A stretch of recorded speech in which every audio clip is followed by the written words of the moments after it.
أعوذ بالله من الشيطان الرجيم. بسم الله الرحمن الرحيم. قد يراك البعض تقيا، وقد يراك آخرون مجرما، وقد يراك آخرون كذا أو كذا أو كذا، لكن الحقيقة أنك أنت أدرى بنفسك. السر الوحيد الذي لا يعلمه غيرك هو سر علاقتك بربك. فلا يغرنك المادحون ولا يضرنك القادحون، لأن الحقيقة تقول: بل الإنسان على نفسه بصيرة. من خطورة العيش بين الطاعة والمعصية أنك لا تدري في أي فترة منهم ستكون الخاتمة. افعل الطاعة إخلاصا لا تخلصا، وحافظ على النفل تقربا لا تكرما، فأنت والله أحوج للطاعة، وربك سبحانه غني عنها.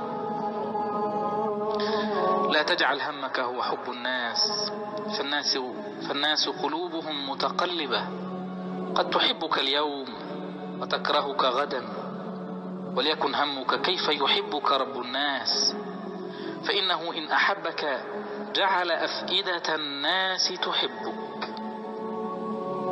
والحرام يبقى حراما حتى ولو كان الجميع يفعله. لا تتنازل عن مبادئك ودعك منهم، فسوف تحاسب وحدك. لذا استقم كما أمرت لا كما رغبت. اجعل لنفسك خبيئة وسريرة لا يعلمها إلا الله، فكما أن ذنوب الخلوات مهلكات، فكذلك حسنات الخلوات منجيات.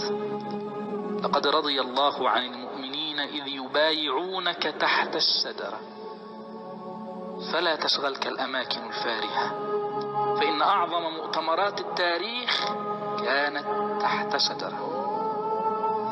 اللهم إني فوضت أمري إليك.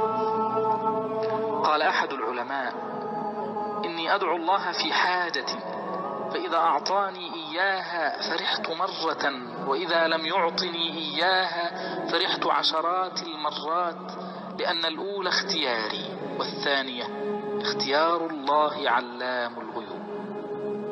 جميلة هي الثقة برب العباد، والله يعلم وأنتم لا تعلمون. تلك إجابة شافية لقولنا: لماذا يحدث ذلك لي؟ لأن الله يعلم ونحن لا نعلم. خروج بعض الناس من حياتك أو دخولهم إليها رحمة من ربك، رحمة لا ندركها إلا مع الوقت. الأعوام تغير الكثير، إنها تبدل تضاريس الجبال، فكيف لا تبدل شخصيات البشر؟ لو علمنا كيف نغرق في الأجر بعد المحن لما تمنينا سرعة الفرج. لم يأخذ منا إلا ليعطينا، فاستقبلوا الأقدار بقولنا وقولكم الحمد لله. كان السلف الصالح يتواصون ب3 كلمات لو وزنت بالذهب لرجحت به. الأولى: من أصلح ما بينه وبين الله أصلح الله ما بينه وبين الناس. والثانية: من أصلح سريرته أصلح الله علانيته. والثالثة: من اهتم بأمر آخرته كفاه الله أمر دنياه وآخرته. أشد أنواع الخسارة أن تكون الجنة عرضها السماوات والأرض ولا يوجد لك مكان فيها. اغتنم الحياة فهي